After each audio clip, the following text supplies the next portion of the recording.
Okay, what's going on everyone? Doc here, and today I want to show off 6-star rank 2 Guardian versus the Abyss Omega Red. So I'm running full boosts here, and I'm in the Content Creator Beta, the PTR Private Test Realm. I'll kind of use the terms interchangeably. So as always with the Content Creator videos, I'm not affiliated with Kabam Marvel in any way, but I'm just kind of part of the program, and they provide these champions and now the Private Test Realm for us, content creators like myself, for testing and those kind of purposes. So this was something I would not have been able to do on my main account, which is great. I'm able to fully boost up and kind of used up a bunch of revives with Elsa Bloodstone trying to get that thing down to get to Omega Red.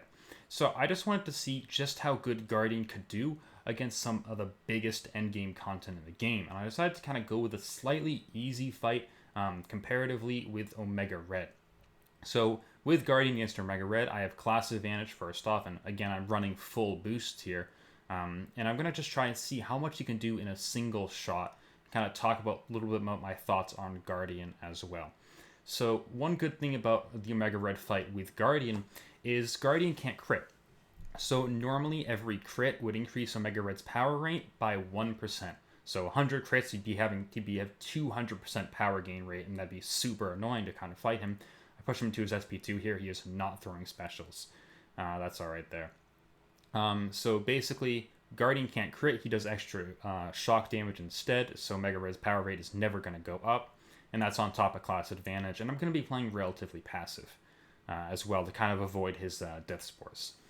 So Guardian has some really interesting ramp up, but honestly, I get pretty bored by it pretty quickly. So for the maximum damage, you want to build up his force field charges, which they build up passively. And you can also gain 6 indefinite charges every SP3. So I'm going to be using quite a few SP3s here, as many as I can, with the Abyss hit count in mind. Now, one really bad thing about Guardian is he can't use his heavy attacks to kind of avoid the hit count. You need to just use normal combos to build up his power, because every time you use a heavy attack, you use up a force field to gain an extra armor up. His armor ups don't affect his damage, only his defensive abilities. It's not like Colossus, so I don't want to gain any armor ups, and I need to keep those force field charges, as many as possible, because then I launch an SP2 with all those force field charges, and the damage is really, really good. So pretty much I'm just going to be using normal combos, building up to an SP3, and then launching that out. I'm not the best Abyss fighter. You see, I lose quite a few of the skirmish charges, so I only have 240 skirmish charges, which means I can only have a maximum of 240 hits before Omega Red becomes unblockable and unstoppable. So I gotta watch out for that, and I do use up quite a few of the skirmish charges by hitting into his block, something that a more experienced player with Abyss probably wouldn't do. And I also lose quite a few to the face me, but that's more just Omega Red not playing passive. He can do that for anyone. Like right here, he's just not throwing a special. And I'm heading to his block to try and bait those out. Not the best way to do it, but it works. I still get quite a few good hits on him. So I'm doing also quite a lot of extra shock damage with Guardian on every hit too. Way too many hits into his block there. That's my bad. But every light crit, I'm doing an extra 3,000 shock damage, and every medium, I'm doing an extra 4,000. So some really good extra damage off of his shocks. But I just kind of wanted to see how his big burst SP2 damage would do, because that's supposed to be what his maximum damage is. So I'm out of the first skirmish charges. Each one gives me 120. I'm into second now.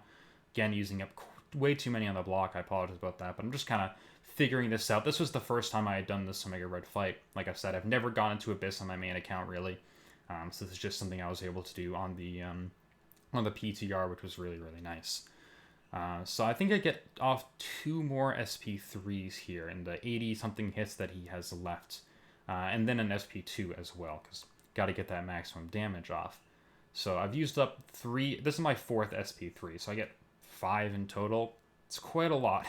And one other thing about it is it's super boring. I think I already said that as well.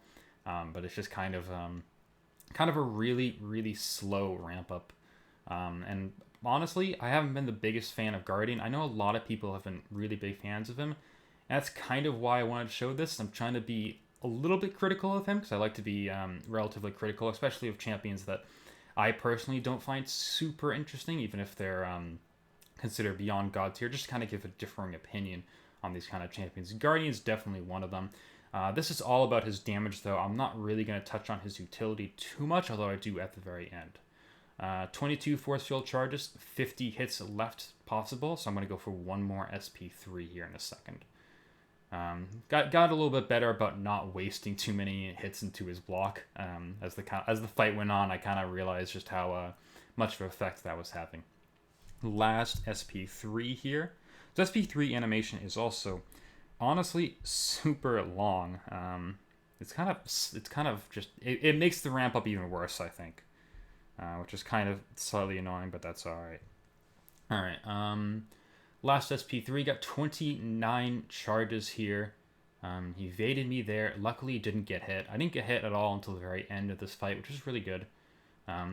Definitely had the evade in my favor, just kind of like Labyrinth. All right, so 28 charges. I've got to get to an SP2, and I'm losing a little bit of force field charges every once in a while, but I'm also gaining a couple back as well, just from the passive gain. The passive gain seems to be slightly faster than the loss here, which was really nice.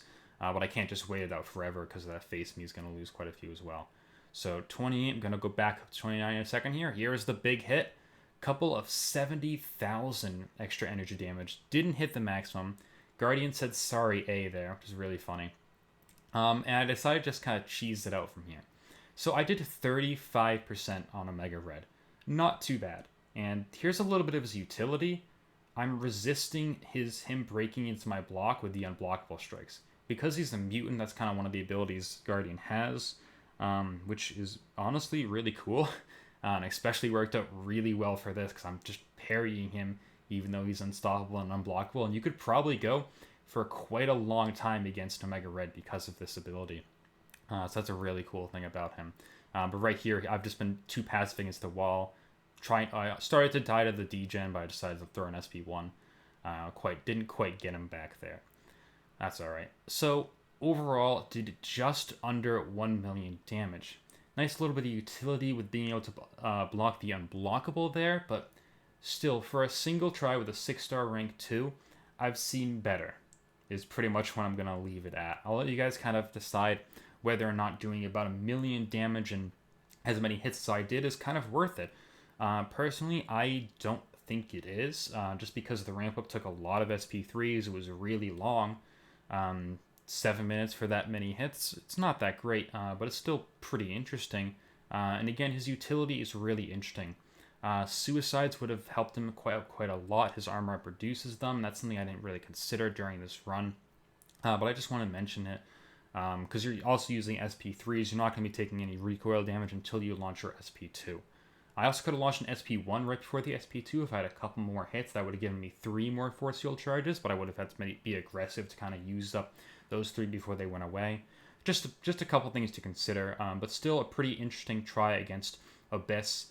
Just kind of wanted to get this out there and kind of show you guys what he can do in this end game content, because I haven't really seen anyone do any Abyss fights with him yet.